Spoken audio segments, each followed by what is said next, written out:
नमस्कार दोस्तों, मैं सीमा शर्मा। आप मुझे पहचान ही गए होंगे मेरे YouTube चैनल ज्ञान चलते चलते के माध्यम से। क्लास 12 की हिंदी की पाठ्य पुस्तक वृत्तांत भाग 2 के चौथे अध्याय डायरी के पन्ने एन फ्रैंक की डायरी के सार के ऊपर हम चर्चा कर चुके हैं और अब आते हैं हम इसके प्रश्न उत्तर पे जो इस पाठ के माध्यम से हमसे पूछे गए हैं। तो आइए दोस्तों शुरू करते हैं। ये 60 लाख लोगों की तरफ से बोलने वाली एक आवाज़ है, एक ऐसी आवाज़ जो किसी संत या कवि की नहीं बल्कि एक साधारण सी लड़की की है। इल्या इरहानबुर्ग की इस टिप्पणी के संदर्भ में एन फ्रैंक की डायरी के पठित अंशों पर विचार कर, यानी कि बोला गया है कि ये किसी साधारण व्यक्ति की डायरी नहीं है जो भोगता है, जिसने इस परिस्थितियों को भोगा है, उसकी डायरी के पन्ने हैं और हमें यही चीज़ें इस उत्तर के अंतर्गत बतानी है। एन की डायरी एक ऐतिहासिक दौर का जीवंत दस्तावेज है जिसने भूमिगत रहते हुए उस यातना अत्याचारों को भोगा है जो उस समय द्वितीय विश्व युद्ध के दौरान यहूदियों को दी जा रही थी।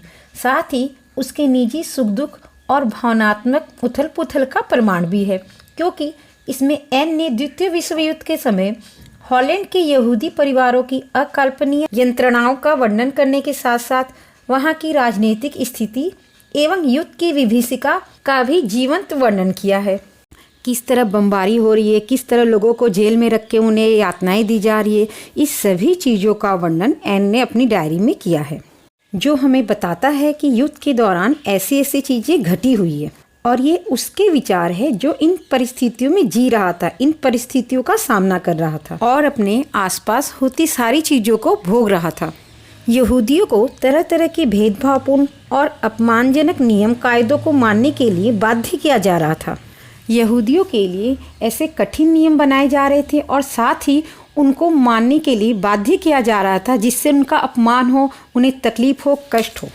गेस्टापो हिटलर की खुफिया पुलिस थी। छापे मारकर यहूदियों को अज्ञातवास से ढूंढ निकालती और यातना गृह में भेज देती। हिटलर की खुफिया पुलिस का क्या काम था कि जो लोग अज्ञातवास में छुप गए थे उनको ढूंढ के निकालना और उनको कष्ट देना, तकलीफ देना, यातनाएं देना। चारों तरफ अराजकता फैली हुई थी। यहूदी अज्ञातवास में रहते हुए, निरंतर अंधेरे कमरे में रहते हुए यातनाएं सहने को मजबूर थे, क्योंकि वो जानते थे कि अगर वो लाइट जलाएंगे, कोई रोशनी करेंगे तो तुरंत ही हिटलर की खुफिया पुलिस को पता चल जाएगा और वो उन्हें पकड़ के यातनागृह में डाल देगी। उनके पास राशन एवं बिजली का कोटा था। उनके पास फटे पुराने कपड़े एवं जूते थे। उनके सामान की कोई सुरक्षा नहीं थी। हर तरफ भय, आतंक का माहौल था। या लोग खुली सड़क पर चलने से डरते थे, क्योंकि ऐसा था कि हर तरफ बमबारी, लड़ाई झगड़े, दंगे फसाद हो रहे थे और अगर वो सामने खुलकर आते हैं तो उन्हें पकड़ के जेल में डाल दिया जा रहा था। इसलिए बहुत आतंक का, डर का माहौल था।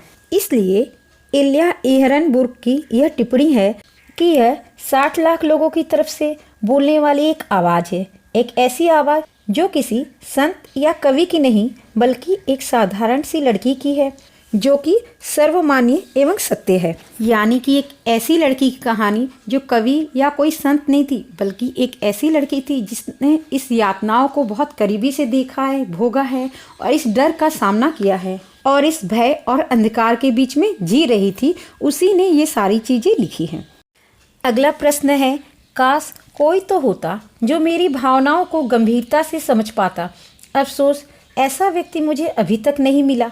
क्या आपको लगता है कि एन के इस कथन में उसकी डायरी लिखने का कारण छिपा है? वो एक अज्ञातवास में जी रही थी और टीनेजर ऐसे होते हैं जिनको बात करने के लिए, अपनी मन की बात बोलने के लिए दोस्त चाहिए, परंतु एन के पास ऐसा कोई नहीं था और वह इतनी कठिनाइयों से रह रही थी कि आप सोच सकते हैं कि 1.5 साल बाद उसने चांद देखा। यानी कि उस घर में रह रही थी जिसमें वो आज़ादी से सांस भी नहीं ले पा रही थी और अपनी मन की भावना व्यक्त करने के लिए उसे कोई हम उम्र चाहिए था, जो कि उस घर में कोई नहीं था। तो उसे अपनी भावनाएं व्यक्त करने के लिए इस डायरी का माध्यम चुनना पड़ा और एन ने अपने लिए ये डायरी लिखने का तरीका अपनाया। यह सत्य है कि लेखक आत्म अभिव्यक्ति के लिए लिखता है। यदि उसे कोई साधन अभिव्यक्ति का नहीं मिलता है तो वह स्वयं ही अपना साधन खोज लेता है। ऐसा ही एन ने किया था। एन भी अपने अनुभव को डायरी के माध्यम से व्यक्त करती है। पढ़ाई के लिए उसे कई बार डांट फटकार मिलती है। वह एक जगह लिखती है, मेरे दिमाग में हर समय इच्छाएं, विचार, आरोप तथा डांट फटकार ही चक्कर खाते रहते हैं। मैं सचमुच उतनी घमंडी नहीं हूँ जितना लोग मुझे समझते हैं। मैं किसी और की तुलना में अपनी कई कमजोरियों और खामियों को बेहतर तरीके से जानती हूँ। तथा दूसरे स्थान पर वो कहती है, लोग मुझे अभी भी इतना नाक घुसेड़ और अपने आप को 30 मार का समझने वाली क्यों मानते हैं। उसके दिमाग में हमेशा जो अपने परिवार के लोगों की तरफ से डांट फटकार मिलती थी वो घूमती रहती थी, और वो अपनी कमजोरियों को बहुत अच्छी तरह से जानती थी कि उसके अंदर क्या कमजोरियां हैं, क्या खामियां हैं, और वो उसे दूर भी करना चाहती थी। एन कहती है कि पता नहीं लोग मुझे 30 मार का क्यों समझते हैं, जबकि मैं ऐसी नहीं हूँ। ऐसे बहुत से विचार उसके मन में उमड़ते रहते थे जिन्हें वह कह नहीं पाती थी। एन 8 सदस्यों के परिवार में सबसे छोटी थी और उसकी माँ सिर्फ उसे उपदेश देती थी। मतलब वो सबसे छोटी थी तो उसे हमेशा हर चीज़ के लिए डांट पड़ जाती थी, और एन जो कहना चाहती थी उसकी माँ वो सारी चीज़ें नहीं सुनती थी। पीटर उसे पसंद था, लेकिन वह भी उसकी भावनाएं नहीं समझता था। वह प्रकृति निहारना चाहती थी, दौड़ना चाहती थी, किंतु कोई रास्ता न देखकर एन ने अपनी भावनाओं को डायरी के माध्यम से प्रकट करना प्रारंभ कर दिया। तो क्या था, वो पीटर को पसंद तो करती थी, पर पीटर भी उसकी भावनाओं को नहीं समझ पाता था। और अब जब कोई ऐसा नहीं मिल पा रहा है जिससे वो अपनी मन की बात साझा कर सके, शेयर कर सके, तब उसने डायरी का सहारा लिया और सारी बातें डायरी के जरिए करनी शुरू कर दी। और उसके पास एक डॉल थी, तो उसने उस डॉल को ही संबोधित करके अपने मन की सारी बातें बोलनी और लिखनी शुरू कर दी। प्रश्न नंबर 3, प्रकृति प्रदत्त प्रजनन शक्ति के उपयोग का अधिकार बच्चे पैदा करे या न करे, अथवा कितने बच्चे पैदा करे, इसकी स्वतंत्रता स्त्री से छीनकर हमारी विश्व व्यवस्था ने न सिर्फ स्त्री को व्यक्तित्व विकास के अनेक अवसरों से वंचित किया है, बल्कि जनाधिक्य की समस्या भी पैदा की है। जैसा कि हम जानते हैं कि बच्चे सिर्फ औरतें ही पैदा कर सकती है, परंतु बच्चे पैदा करे या न करे या कितने बच्चे पैदा करे, ये अधिकार उस वक्त औरतों के पास नहीं था। उसका कार्य था सिर्फ बच्चे पैदा करना, और वो करती थी। उन्होंने क्या कहा कि इस अधिकार को छीनकर स्त्री की स्वतंत्रता को छीन लिया गया है, और इन चीज़ों के ऊपर चर्चा करके हमें ये सारी बातें सामने रखनी है। एन के अनुसार औरतों को उसके हिस्से का सम्मान मिलना चाहिए। पुरुषों ने औरतों पर शुरू से ही इस आधार पर शासन करना शुरू किया है कि वे उनकी तुलना में शारीरिक रूप से ज़्यादा सक्षम है। पुरुष ही कमा कर लाता है, बच्चे पालता पोसता है और जो मन में आए, लेकिन हाल ही में ये स्थिति बदली है। उन्होंने उस समय की विचारधाराएं या अपने आसपास जो देख रही थी वो बात इस डायरी के पन्ने में लिखी है कि शारीरिक रूप से औरतें पुरुषों के मुकाबले में कमज़ोर होती है, और दूसरी तरफ पुरुष अपनी शारीरिक शक्ति के कारण औरतों को हमेशा कमाते हैं, और पुरुष बाहर कमा रहा है, पैसे ला रहा है और बच्चों को पाल रहा है। इसके कारण वह स्त्री के ऊपर हमेशा अपना दबदबा बनाए रखता है। पर अब ये स्थितियाँ बदल रही है। सौभाग्य से शिक्षा, काम तथा प्रगति ने औरतों की आंखें खोली है।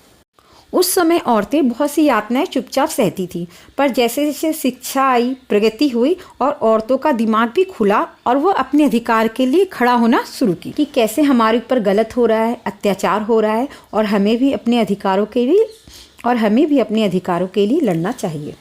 औरतें ही तो है जो मानव जाति की निरंतरता को बनाए रखने के लिए इतनी तकलीफ़ों से गुजरती है और संघर्ष करती है।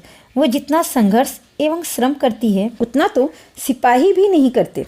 और एन ने अपनी डायरी में ये स्पष्ट रूप से लिखा है कि मानव जाति की निरंतरता को बनाए रखने के लिए औरत ही मुख्य माध्यम है, और अगर औरत ही नहीं होगी तो यह कड़ी टूट जाएगी।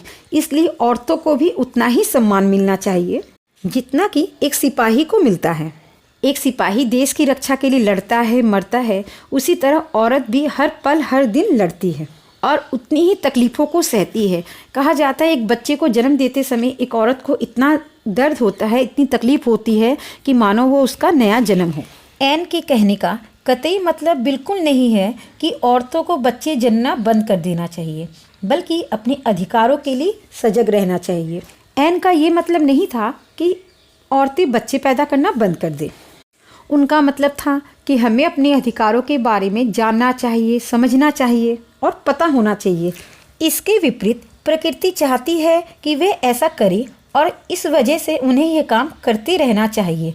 वह समाज के लिए औरतों का योगदान सर्वोपरि मानती है। एन सिर्फ इतना चाहती है कि समाज औरतों के योगदान सराहे और उनका सम्मान करे। और वह दूसरी तरफ यह भी लिखती है कि जब प्रकृति ने औरतों को यह कार्य सौंपा है तो उन्हें यह कार्य करना चाहिए, पर साथ ही औरतों को सर्वोपरि स्थान भी मिलना चाहिए, क्योंकि वह कार्य ही ऐसा कर रही है। यानी कि एन कहती है कि औरत जो समाज में योगदान दे रही है उसके लिए उसको सम्मान मिलना चाहिए और औरतों को भी समाज में पुरुषों के बराबर का ही स्थान मिलना चाहिए। प्रश्न नंबर 4। एन की डायरी अलग एक ऐतिहासिक दौर का जीवंत दस्तावेज है, तो साथ ही उनके निजी सुख दुख और भावनात्मक उथल पुथल का भी। इन पृष्ठों में दोनों का फर्क मिट गया है। इस कथन पर विचार करते हुए अपनी सहमति या असहमति तर्कपूर्ण व्यक्त करें। अब आगे ये है कि जो एन की डायरी थी उसमें उस समय की परिस्थिति तो लिखी गई और साथ ही एन जिस सुख दुख तकलीफों का सामना कर रही थी वो भी उस पृष्ठ में अंकित है। तो आप क्या इस चीज़ से सहमत है कि उसने सिर्फ उस समय के माहौल के बारे में लिखा? बिल्कुल भी नहीं। कहने का अर्थ है कि एन के सुख दुख और उस समय की जो परिस्थितियाँ थी, तकलीफ थी, उसका अंतर मिट गया है। एन की डायरी से हमें उसके जीवन व तत्कालीन परिवेश का परिचय मिलता है।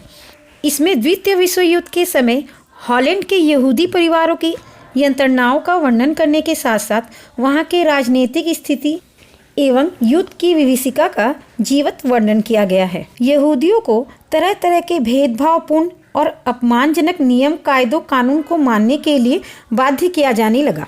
ये बताया गया है कि किस तरह यहूदियों के लिए कठिन और यातनापूर्ण नियम बनाए जाते थे जिसका पालन करने के लिए वो मजबूर थे और उनको बाध्य किया जाता था कि उनको वो सारी चीज़ें माननी ही माननी है। गेस्टापो हिटलर की खुफिया पुलिस, जो हिटलर की खुफिया पुलिस थी वो थी गेस्टापो, जो छापे मारकर यहूदियों को अज्ञातवास से ढूंढ निकालती और यातना गृह में भेज देती। हिटलर के घायल सैनिकों में हिटलर से हाथ मिलाने का जोश, अराजकता का माहौल आदि।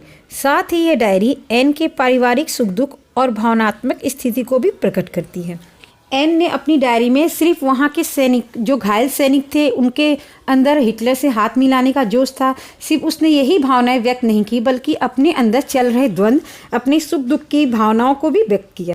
गरीबी, भूखमरी, अज्ञातवास में जीवन व्यतीत करना, दुनिया से बिल्कुल कट जाना, पकड़े जाने का डर, आतंक, ब्रिटेन से हॉलैंड को मुक्त कराने का प्रयास, हिटलर का सैनिक से साक्षात्कार आदि परिस्थितियों का वर्णन है। इस तरह यह डायरी ऐतिहासिक दस्तावेज होने के साथ साथ एन के जीवन के सुख दुख का चित्रण भी है। तो जाहिर सी बात है जो डायरी लिख रहा है वो अपने आसपास के माहौल को तो बताएगा ही, साथ ही अपने अंदर चल रहे द्वंद्व, अपनी भावनाएं, अपनी तकलीफ़ों को भी व्यक्त करेगा। तो जाहिर सी बात है इसमें दोनों का समावेश हमें मिलता है। अगला 5वां प्रश्न है, एन ने अपनी डायरी किट्टी, एक निर्जीव गुड़िया को संबोधित करके चिट्ठी की शक्ल में लिखने की जरूरत क्यों महसूस की होगी? एन अज्ञातवास में थी और उसके आसपास करीब 8 लोग थे जो अज्ञातवास में रह रहे थे और 2 साल तक थे, पर उसकी भावनाओं को, उसकी बात को समझने वाला कोई भी नहीं था। और जब उसने डायरी लिखने के बारे में सोचा तो डायरी लिखने का अर्थ है किसी से बात करते हुए अपनी मन की भावनाओं को व्यक्त करना। तो वह माध्यम बनाई उस गुड़िया को जिसका नाम था किट्टी। तो वह किट्टी के माध्यम से अपनी मन की भावनाओं को व्यक्त करती थी और किट्टी को संबोधित करके सारे मन के विचार को लिखती थी। एन जब अज्ञातवास में थी तब उसकी आयु मात्र 8 वर्ष की थी। वह ऐसी अवस्था होती है जब मन में उत्सुकता, जिज्ञासा होती है, मन समाधान चाहता है। अज्ञातवास में एन से बात करने वाला और उसके भाव को समझने वाला कोई न था। वह बड़ों की बात सुन सुनकर उब गई थी। वह एक निर्जीव गुड़िया को काल्पनिक मित्र मानती है और उसे संबोधित कर अपनी बातें पत्रों में अंकित करती जाती है और यही चिट्ठी डायरी की शक्ल में बदल जाती है। यानी कि उसने जो चिट्ठियाँ लिखी वो किसको लिखी? गुड़िया को लिखी। और गुड़िया को इसलिए लिखी क्योंकि उसके मन में बहुत सी भावनाएं आ रही थी जो दूसरे के सामने वह व्यक्त करना चाह रही थी, पर उसकी मन की भावनाएं सुनने वाला कोई भी नहीं था, जिसके कारण वह एक निर्जीव गुड़िया को माध्यम बनाती है और उसको संबोधित करके अपनी दिल की बात, अपनी मन की भावनाओं को व्यक्त करती है। दोस्तों, अभी हमने डायरी के पन्ने के सभी प्रश्न उत्तर के ऊपर चर्चा कर ली है।